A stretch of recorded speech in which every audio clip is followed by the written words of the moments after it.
Ok, señor Carlos, ¿cómo hago yo para sacar el tornillo de mi lavadora que está duro del plato de lavado? ¿Qué es lo que hace usted? Usted va a agarrar un detonador de estría. Usted va a agarrar un detonador de estría. Aquí le va a echar W40, ayudante mecánica, lo que usted quiera echarle. Vas a agarrar y vas a poner el detonador de estría aquí y vas a fincar duro.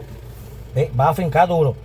Y vas a dar derecha, izquierda, derecha, izquierda, derecha, izquierda.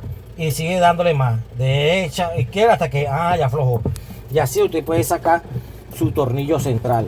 ¿Para qué afincarlo duro? Para que no se coma la estría del tornillo. Si se come la estría del tornillo, usted quedó frita.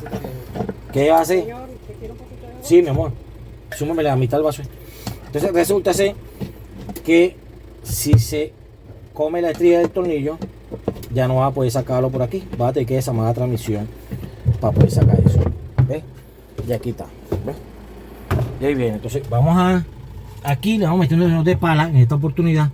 De pala para ir comiendo todo esto para poder sacar la transmisión por debajo. Este es el sello de la transmisión que se daña y pasa el agua a la transmisión y la daña. ¿Ves? Entonces bueno, continuamos, seguimos. Le recuerdo una boletina marca Regina. El cliente me contrató para montar el motor, pero no puedo montar el motor en las condiciones que está la lavadora porque le faltan muchas cosas y hay muchos daños en la misma.